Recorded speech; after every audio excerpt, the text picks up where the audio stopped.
Hi అండి, Gautam blogs 143. ముందుగా ఇవాళ సండే స్పెషల్ చికెన్ కర్రీ.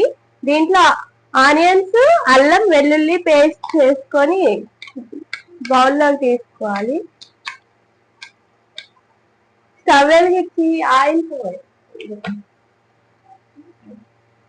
కొంచెం వేసుకొని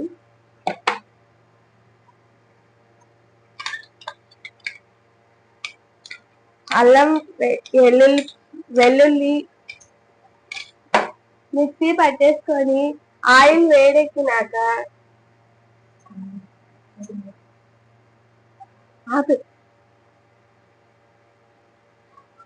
ఆపి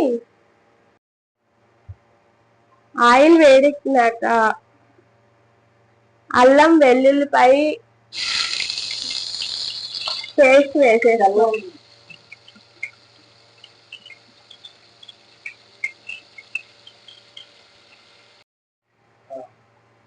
ఆయిల్లో మగ్గిపోయిన తర్వాత కొంచెం పసుపు వేసుకొని ఇలా గరిటెతో తిప్పుకొని కొంచెం సేపు మగ్గనివ్వాలి. మగ్గనిచ్చినాక ఒక టమాటా ముక్కలు చిన్నగా కట్ చేసుకొని అవి వేసుకొని అవి కూడా మగ్గనిచ్చాలి.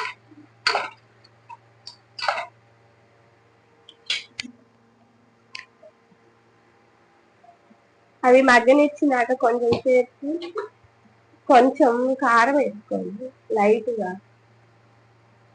కారం వేసుకోండి. కారం వేసుకొని కొంచెం సేపు మగ్గనివ్వాలి. కలదిప్పుకున్నాక మగ్గనిచ్చినాక ఇప్పుడు వాష్ చేసుకున్న చికెన్ పక్కన పెట్టుకున్నాం కదా, ఆ చికెన్ ముక్కలు వేసేసుకోవాలి.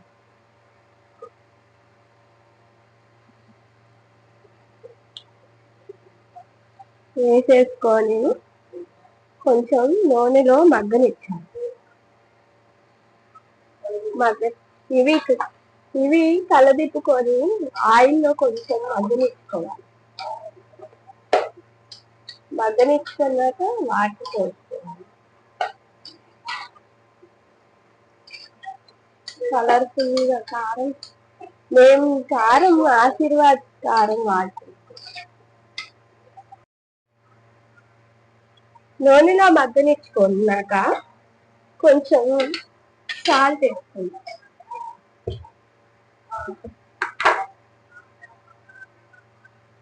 సాల్ట్ లైట్గా వేసేసుకోండి. నేను కొంచెమే వాటర్ వేసేసుకుంటున్నా.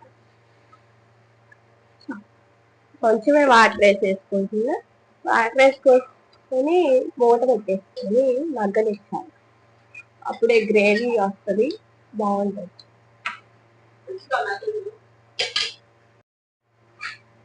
చికెన్ ఉడుకుతుంది, కాసేపు మగ్గనివ్వాలి. చికెన్ కర్రీ మగ్గిపోయినట్టుగా ఉంది. చాలా బాగుంది, చాలా బాగుంది. ఇంకా స్టవ్ ఆఫ్ చేసి